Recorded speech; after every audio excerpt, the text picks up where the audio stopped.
श्री गणेशाय नमः. दशक 5वा, समास 8वा. मुमुक्षु लक्षण. श्री समर्थ म्हणतात की जो संसाराच्या मदाने उन्मत्त होतो त्याच्या ठिकाणी अनेक हीन कुलक्षणे उत्पन्न होतात. अशाचे मुखावलोकन केले तरी दोष लागतो. असा जो बद्ध प्राणी संसारात अति अनियमितपणे वागत असतो त्याला कालांतराने दुःख प्राप्त होते. असा संसाराच्या दुःखामुळे तो जो दुखावला जातो, त्रिविध तापाने जो पोळतो, त्याने संतांच्या मुखाने अध्यात्म निरूपण ऐकले की त्याला पश्चाताप वाटू लागतो. मग तो प्रपंचाविषयी उदास होतो. त्याच्या मनाला सर्व विषयोपभोग नकोसे वाटू लागतात आणि तो मनाशी म्हणू लागतो की आता या संसाराचा हव्यास पुरे झाला. हा सर्व प्रपंच नष्ट होणार आहे. यासाठी देशश्रम केले ते व्यर्थ गेले. आता आपल्या आयुष्यातील उरलेला काळ तरी सार्थकी लावूया, असा त्याला बुद्धिपूर्वक पश्चाताप होतो. त्यामुळे त्याच्या मनाला तळमळ लागते. तो म्हणू लागतो की आतापर्यंत माझे आयुष्य सर्व व्यर्थच गेले. पूर्वी ज्याने जी अनेक दुष्कर्मे केली ती त्याला आठवू लागतात व त्याच्या मनापुढे उभी राहतात. त्याला यमयातनांचे स्मरण होते आणि आपल्या अगणित पापांमुळे त्याच्यामध्ये भय उत्पन्न होते. आता तो असा विचार करू लागतो, आतापर्यंत आपण पुण्याचा विचारच केला नाही. आपल्या हातून डोंगरासारखी पातके झाली आहेत. आता हा दुस्तर असा संसार कशा रीतीने तळून जाता येईल. मी स्वतःचे दोष लपवले आणि चांगल्या माणसांवर वृथा दोषारोप केले. देवा, मी संत साधू सज्जन यांची अकारणच निंदा केली. निंदेसारखे पाप नाही, ते पाप माझ्याकडून विशेषत्वे घडले. माझे अवगुण दोष इतके आहेत की त्यात आकाशही बुडून जाईल. मी संतांना ओळखले नाही, भगवंताची कधी पूजार्चा केली नाही की अतिथी अभ्यागतांना कधी संतुष्ट केले नाही. पूर्व पापामुळे यातील काहीच माझ्यातून घडले नाही. माझे मन सदा कुमार्गाकडेच प्रवृत्त झाले. सत्कर्मासाठी मी कधी शरीर शिजवले नाही, कधी परोपकार केला नाही. काम मदामुळे कधी सदाचाराने वागलो नाही. भक्तिरूपी माऊलीला मी बुडवले. शांतीचे समाधान नष्ट केले. मूर्खपणाने मी सद्बुद्धी आणि सद्वासना यांना असमर्थ करून टाकले. आतापर्यंत मी निरर्थक पापच करीत आलो. आता या आयुष्याचे सार्थक कसे होईल. तसे पाहिले तर माझ्यापाशी आता विवेकच उरलेला नाही. आता काय उपाय करावा. परमार्थाची प्राप्ती करून परलोक कसा मिळवावा. काय केले असता मला देवाधिदेवाची प्राप्ती होईल. भगवंताविषयी सद्भाव माझ्या मनात कधी उत्पन्नच झाला नाही. लौकिक संपादनातच सर्व आयुष्य खर्ची पडले. जो कर्माचा खटाटोप केला तो सर्व वर देखावा केला, तो दंभ होता. देवांचा बाजार मांडला आणि पोटासाठी कीर्तन केले. देवा, माझी बुद्धी किती खोटी आहे हे फक्त माझे मीच जाणतो. अंतःकरणात अभिमान धरून बाहेर लोकात मात्र निरभिमानाच्या गप्पा मारीत राहिलो.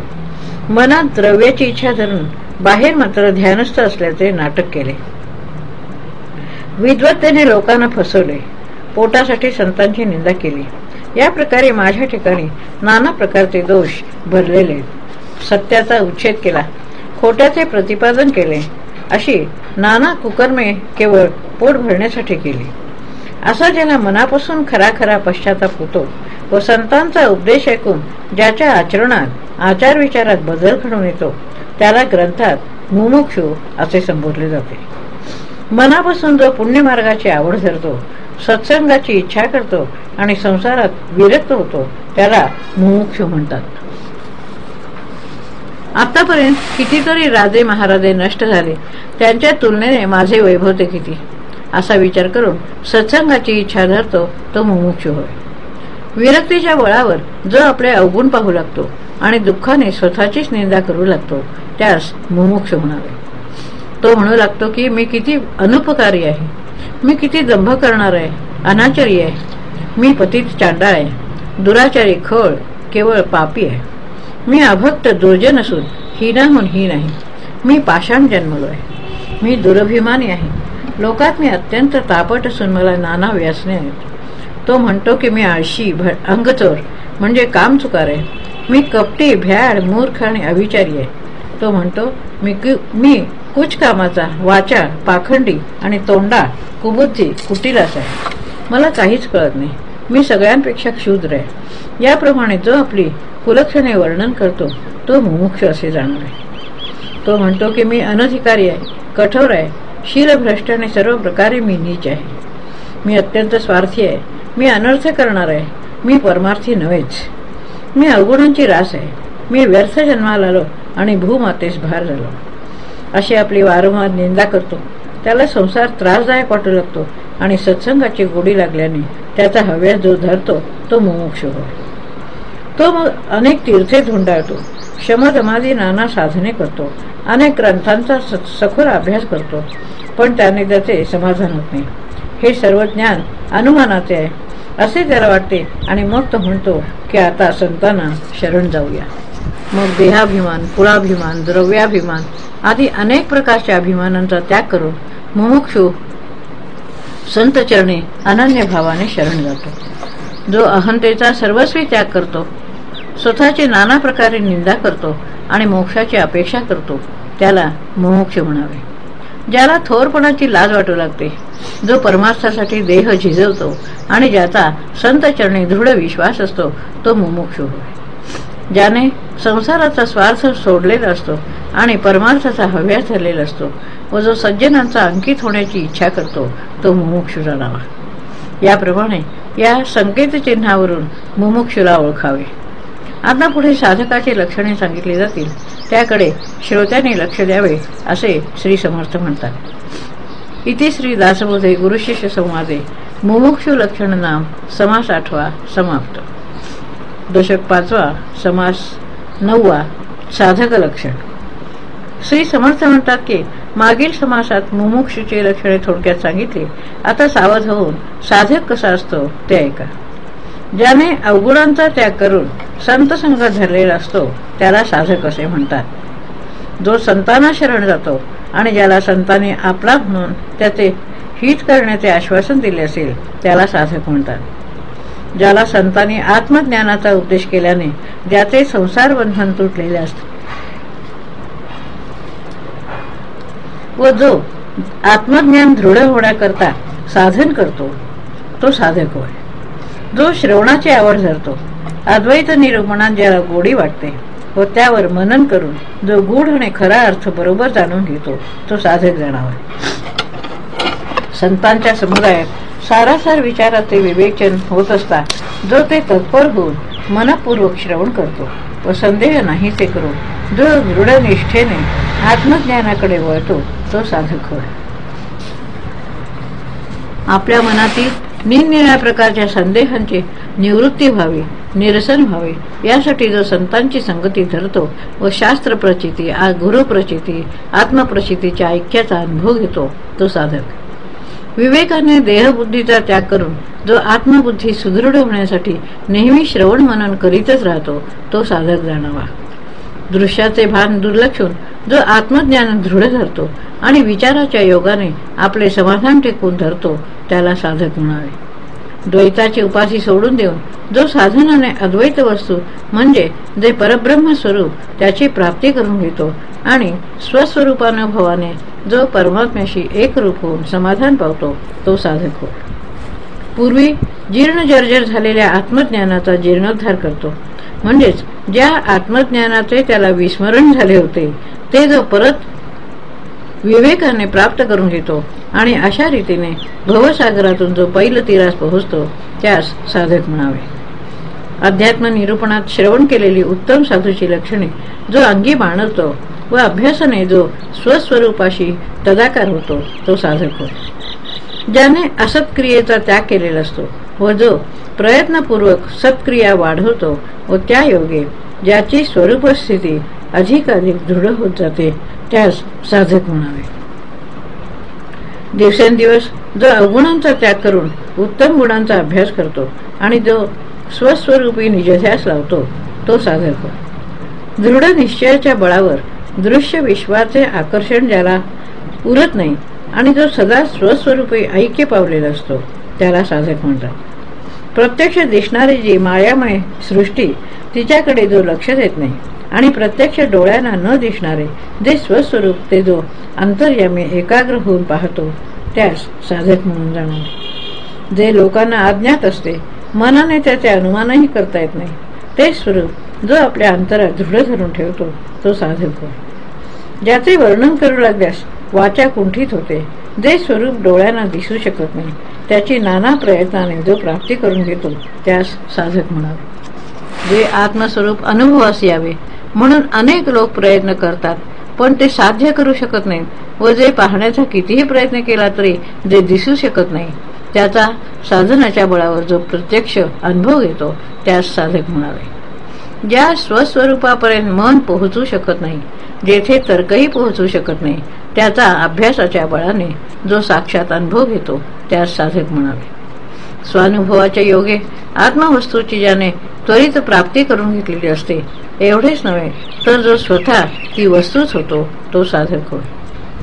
जो अनुभवाची सर्व अंगे जाणतो, योग्यांच्या खुणा ज्याच्या अंगी बांधलेल्या असतात आणि मीपणा विरहित सहजतेने देह प्रारब्धाचा क्षय होईपर्यंत असणे ज्या सहज साध्य असते तो साधक म्हणून ओळखावा.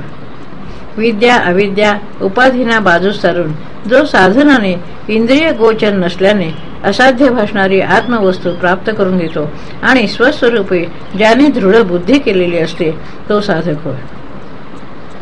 देव कोण भक्त कोण यांचे मूळ जो पूर्णपणे शोधून पाहतो आणि त्या दोहोंचे मूळ जी परब्रह्म वस्तू त्या साध्याशी एकरूप होऊन जो तात्काळ साध्यच होतो त्याला साधक म्हणतात. विवेकाच्या बळाने ज्याचा मीपणा नाहीसा होऊ लागतो आणि शेवटी ज्याचा मीपणा पूर्णपणे नाहीसाच होतो तो देहाने दिसत असला तरी त्याचे खरे स्वरूप कोणाला दिसत नाही. मीपणा पूर्वीच ज्याने सोडून दिलेला असतो, ज्याने स्वतःचा शोध घेतलेला असतो आणि ज्याने तुरेलाही ओलांडलेले असते, म्हणजे साक्षीत्वाची जाणीवही ज्याची उरत नाही तो साधक होय. पुढे पूर्ण मनोलय झाल्यावर आपल्याला स्वस्वरूपानुभव आला की आपली आपल्यालाच अखंड भेट होते. अशी अखंड स्वरूप स्थिती ज्याची टिकून राहते त्यास साधक म्हणतात. ज्याने द्वैताचा संबंध कायमचा तोडून टाकलेला असतो, अज्ञानामुळे भासणारा विश्वाचा भास ज्याने नष्ट केलेला असतो आणि जो देहात असून विदेही असतो त्यास साधक म्हणतात. ज्याची स्वरूपस्थिती अखंड असते, देहाअहंकार ज्याचा नष्ट झालेला असतो आणि ज्याचे सर्व संदेह नष्ट झालेले असतात त्यास साधक म्हणावे. हा पंचमहाभूतांचा विस्तार ज्याला स्वप्नाकार वाटतो आणि निर्गुण आत्मस्वरूपाविषयी स्वानुभवामुळे ज्याचा ठाम निर्धार झालेला असतो तो साधक असे जाणावे. एखाद्यास स्वप्नात भय वाटते, ते जो जागृत झाल्यावर राहत नाही, त्याप्रमाणे सर्व पांचभौतिक सृष्टी मिथ्या आहे असा ज्याचा निर्धार होतो त्याला साधक म्हणावे. मायेने निर्माण केलेले दृश्य जगत प्रत्यक्ष दिसते म्हणून सामान्य लोक त्याला प्रमाण मानतात, पण स्वानुभवाने ते मिथ्या आहे असे जो जाणतो तो साधक होय. झोपेतून जो जागा होतो तो स्वप्नभयातून मुक्त होतो, तसा अविद्यारूपी मायेचा त्याग करून साधक स्वस्वरूपाच्या ठिकाणी जागृत होतो. अशी अंतरस्थिती आत्मस्वरूपी ज्याची स्थिर झालेली असते आणि बाह्यता ज्याने निस्पृहता अवलंबलेली असते आणि ज्याने संसार उपाधीचा त्याग केलेला असतो त्याला साधक म्हणतात. साधक कामवासनेतून मुक्त झालेला असतो, क्रोधापासून तो दूर गेलेला असतो आणि मदमत्सर याने त्यांना दूर लोटलेले असते. त्याने कुळाभिमानाचा त्याग केलेला असतो, जो लोकांची भीड ठरत नाही आणि विरक्तीच्या जोरावर परमार्थास खूप वाढवतो. साधक अविद्येशी जराही संबंध ठेवत नाही, प्रपंचातून तो निष्ठून जातो आणि एकाएकी लोभाच्या हातातूनही निष्ठून जातो. विरक्तीच्या बळावर लौकिकाची पर्वा करीत नाही, वैभवास लाथाडतो आणि महत्वास झिडकारून टाकतो. साधक भेदाचे घर मोडून टाकतो, अहंकारास सोडून धुळीस मिळवतो आणि संदेहरूपी शत्रूचे पायथ्यात धरून त्याला आपटतो. साधक विकल्पाचा वध करतो, थपडेने भवसिंधूला मारतो आणि सर्व भूतांचा विरोध तोडून टाकतो. साधक भवभयाला नष्ट करतो, काळाची टांग मोडतो. आत्मज्ञान झाल्याने तो जन्म मृत्यूच्या मस्तकावर आघात करून ती फोडतो. देहबुद्धीचा नाश करतो, संकल्परहित होतो आणि कल्पनाच करणे बंद करतो. साधक दुष्ट भयाचे ताडण करतो, लिंगदेहाला जिंकतो आणि विवेकाच्या बळावर पाखंडाचा नाश करतो. साधक गर्वावर गर्व करतो आणि प्रथम मी देह हा अहंकार होता तो जाऊन मी ब्रह्म आहे हा अभिमान तो धरतो.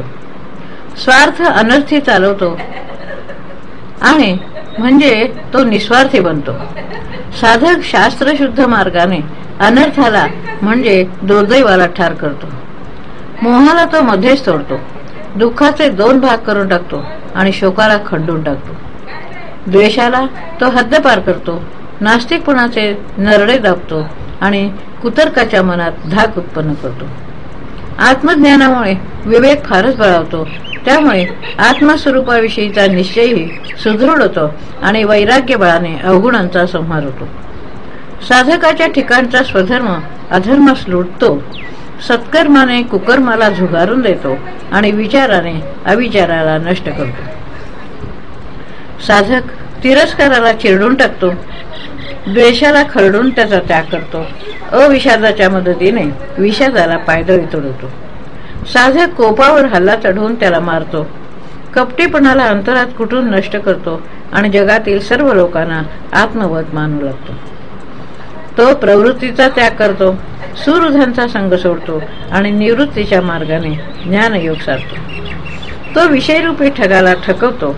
कुविद्येला वेढून नष्ट करतो आणि नातलक वगैरे चोरांपासून स्वतःला सोडवतो. तो पराधीनतेवर रागावतो. ममतेवर चिडतो आणि अकस्मात दुराशेचा त्याग करतो. साधक स्वस्वरूपाच्या ठिकाणी मन लावतो आणि त्यामुळे यातनेला यातना होतात.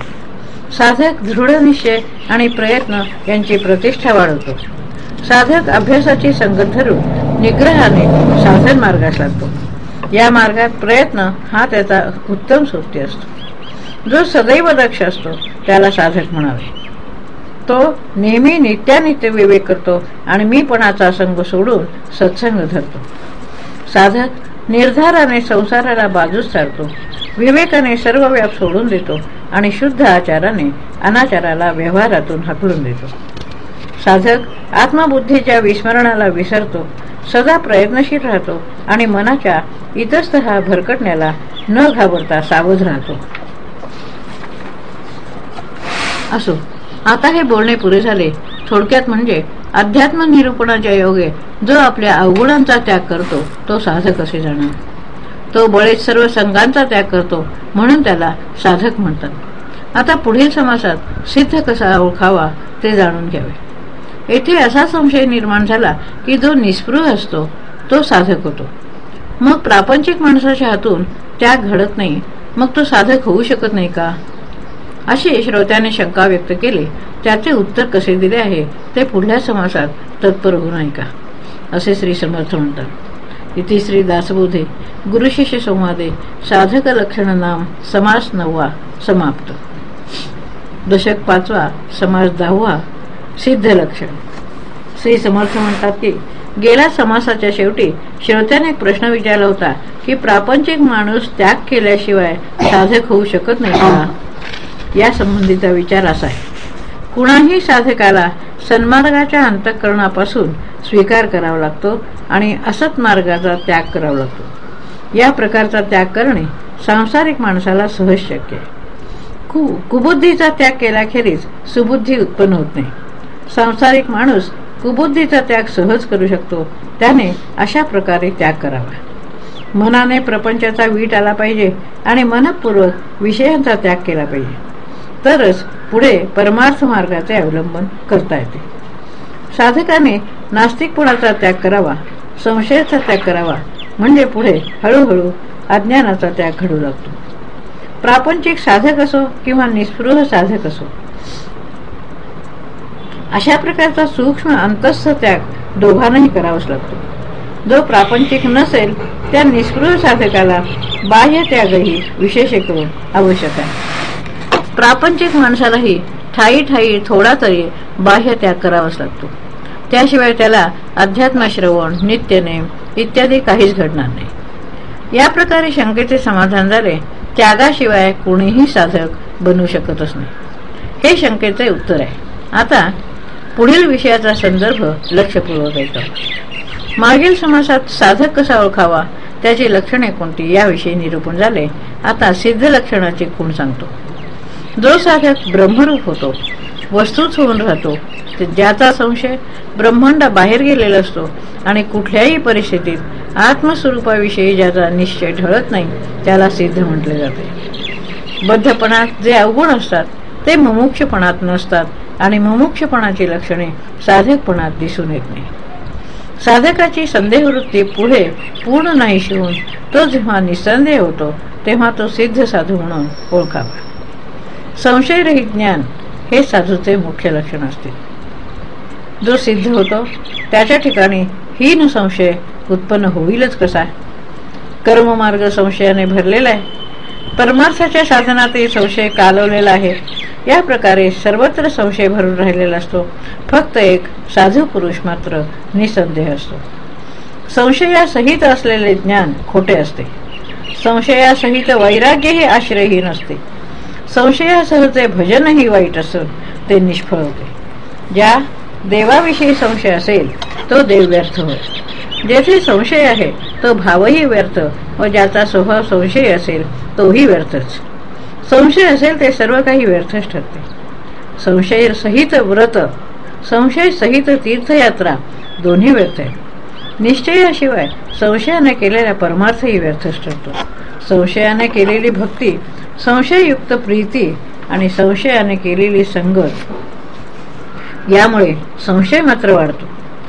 संशयाने भरलेले जीवन, प्रत्येकाबद्दल संशय धरणे आणि जे काही करावयाचे ते संशय ठेवूनच करावयाचे असे झाले तर मग सर्व काही व्यर्थच होते. संशयाने भरलेला अध्यात्मग्रंथ, संशययुक्त व्युत्पत्ती दोन्ही व्यर्थ आहे. संशयामुळे माणसाला चांगली गतीही मिळत नाही.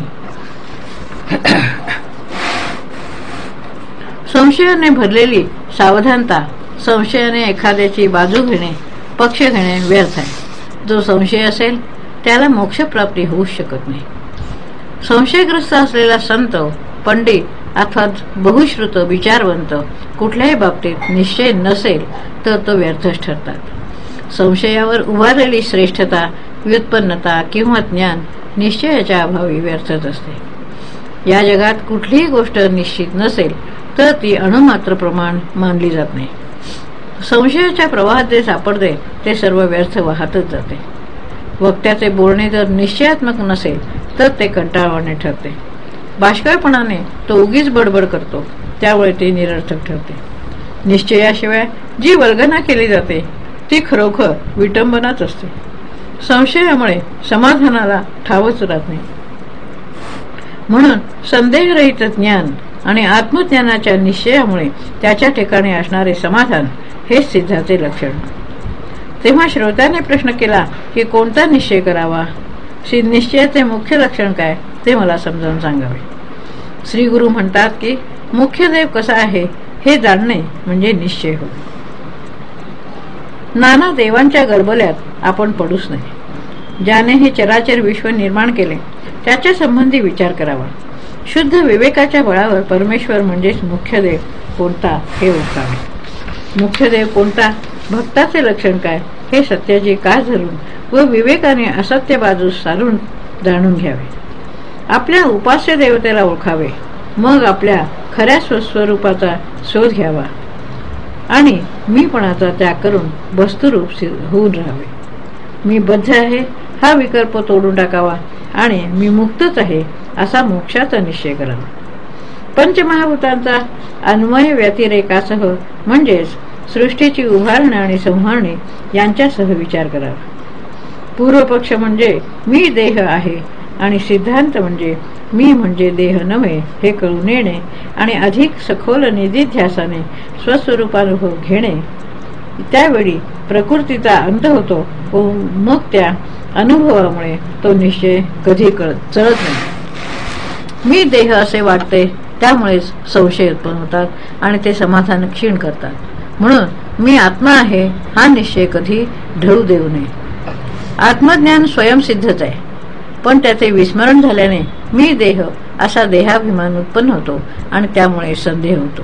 म्हणून मी आत्मा आहे हा असा दृढ निश्चय करावा, म्हणजे शाश्वत समाधान लाभते. मी देह आहे ही देहबुद्धी जर दृढ झाली तर विवेकाची शुद्धी उडते, म्हणजे विवेक लोपतो. म्हणून आत्मबुद्धी सुदृढ करावी.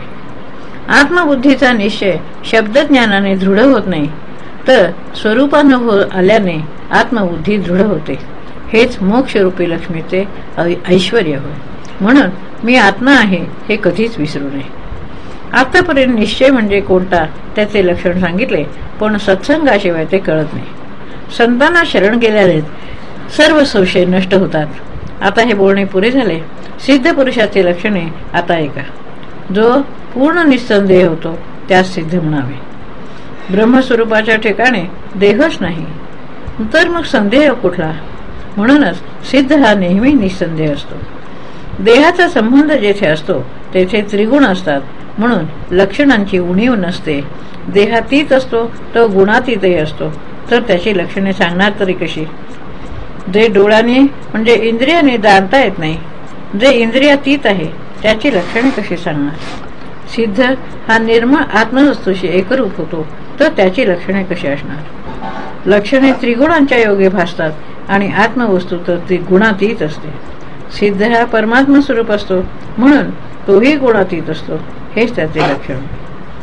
तथापि हा विषय पुढे ज्ञानदशकात सांगितला असल्याने येथील बोलणे आता आटोपते घेतो. यात जे कमी अधिक असेल त्याबद्दल श्रोत्याने क्षमा करावी, असे समर्थ म्हणतात. इति श्री दासबोधे गुरुशिष्य संवादे सिद्ध लक्षण नाम समास 10वा समाप्त. दशक 5वा.